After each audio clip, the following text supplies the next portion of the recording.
taking into account newer sensibilities and needs, and continuity, on the other hand, allowing us to be rooted and strong with a sense of belonging to something bigger than us. Flag hoisting ceremony.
उन्यासीवां स्वाधीनता दिवस समारोह, भारत का तिरंगा शान से लहरा रहा है और तिरंगे के लहराते ही आसमान की ओर निगाहें जाती हैं। इस वर्ष स्वाधीनता दिवस समारोह को अनोखा कलेवर प्रदान कर रहे हैं भारतीय वायुसेना के 2 Mi-17 हेलीकॉप्टर्स, एक राष्ट्रीय ध्वज लिए हुए आपके स्क्रीन पर फूलों की वर्षा करता हुआ, और दूसरा ऑपरेशन सिंदूर को दर्शाने वाला ध्वज लिए हुए।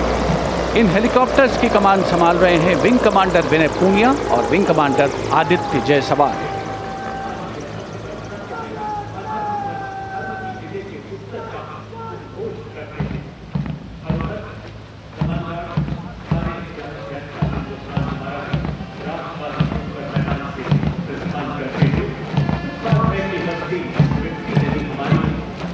The National Flag Guard smartly marching away.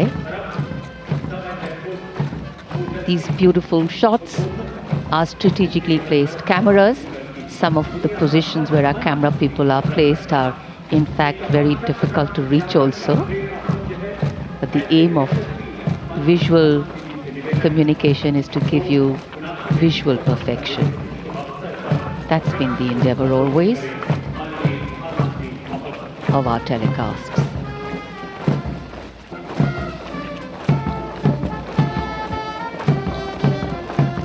National flag guard के जवान सुनहरी संगीतमय धुन पर अनुशासित ढंग से ज्ञान पथ के सामने से प्रस्थान कर रहे हैं और उत्कंठा से प्रतीक्षा माननीय प्रधानमंत्री महोदय के उद्बोधन की।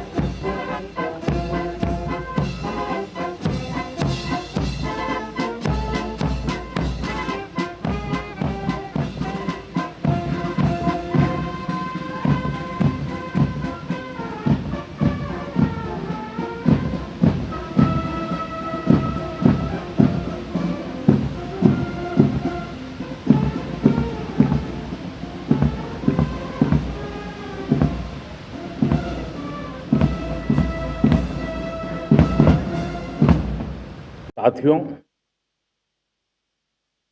आज 15 अगस्त का एक विशेष महत्व भी मैं देख रहा। मुझे बहुत गर्व हो रहा है। आज मुझे लाल किले की प्राचीर से ऑपरेशन सिंदूर के वीर जाबाजों को सैल्यूट करने का अवसर मिला है।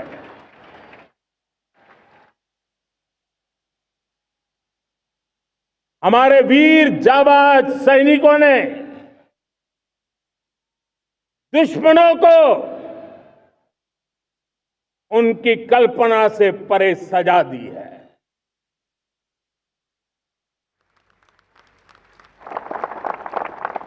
और इस अपील को पहलगाम में सीमा पार से आतंकियों ने आकर के जिस प्रकार का कत्ले आम किया, धर्म पूछ पूछ करके लोगों को मारा गया। पति के सामने पति को गोलियां दी, बच्चों के सामने अपने पिता को मौत के घाट उतार दिया गया। पूरा हिंदुस्तान आक्रोश से भरा हुआ था। पूरा विश्व भी इस प्रकार से संहार से चौंक गया था। मेरे प्यारे देशवासियों, ऑपरेशन सिंदूर उसी आक्रोश की अभिव्यक्ति है।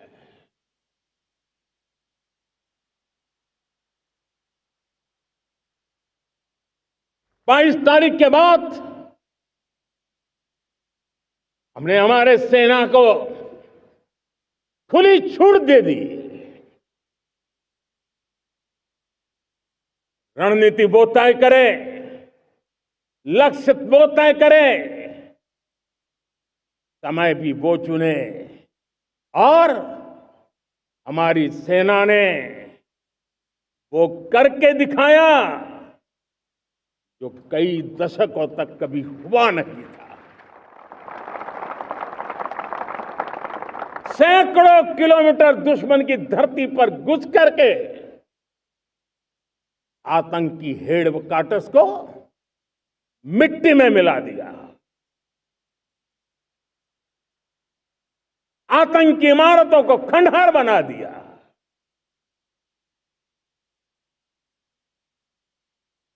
पाकिस्तान की नींद अभी भी उड़ी हुई है।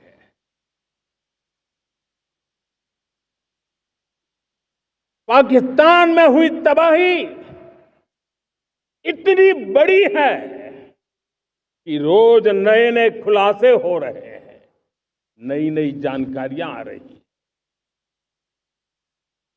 मेरे प्यारे देशवासियों, हमारा देश कई दशकों से आतंक को झेलता आया हुआ है। देश के सीने को छलनी कर दिया गया है। अब हमने एक न्यू नॉर्मल प्रस्थापित किया। आतंक को और आतंकी को पालने पोसने वालों को, आतंकियों को ताकत देने वालों को अब हम अलग अलग नहीं मानेंगे।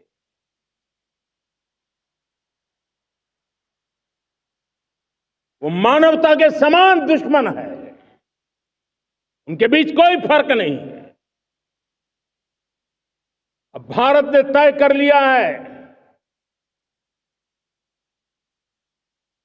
कि न्यूक्लियर की धमकियों को अब हम सहने वाले नहीं हैं। न्यूक्लियर ब्लैकमेल लंबे अरसे से चलाया, अब वो ब्लैकमेल नहीं सहा जाएगा।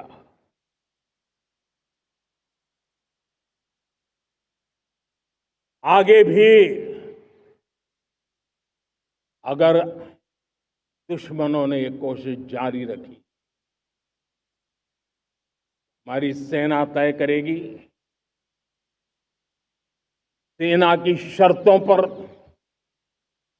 सेना जो समय निर्धारित करे उस समय पर, सेना जो तौर तरीके तय करे उस तौर तरीके से, सेना जो लक्ष्य तय करे उस लक्ष्य को अब हम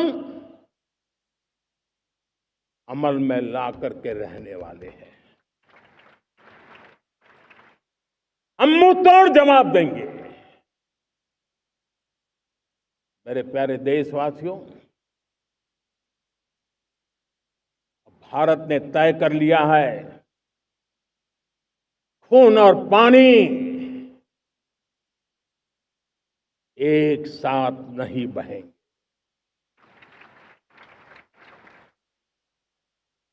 अब देशवासियों को भली भांति पता चला है कि सिंधु का समझौता कितना अन्यायपूर्ण है, कितना एक तरफा है।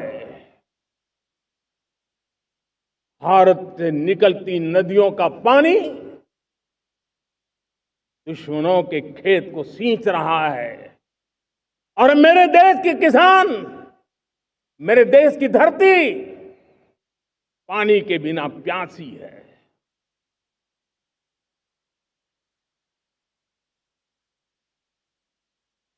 यह ऐसा समझौता था जिसने पिछले 7 दशक से मेरे देश के किसानों का अकल्पनीय नुकसान किया है।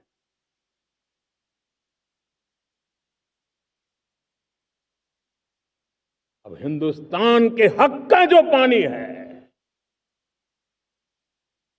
उस पर अधिकार सिर्फ और सिर्फ हिंदुस्तान का है, हिंदुस्तान के किसानों का है। भारत कतई सिंधु समझौते को, उस स्वरूप को दशकों तक सहा है, उस स्वरूप को आगे नहीं सहा जाएगा।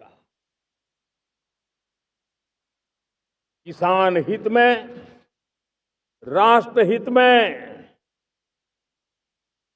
ये समझौता हमें मंजूर नहीं है।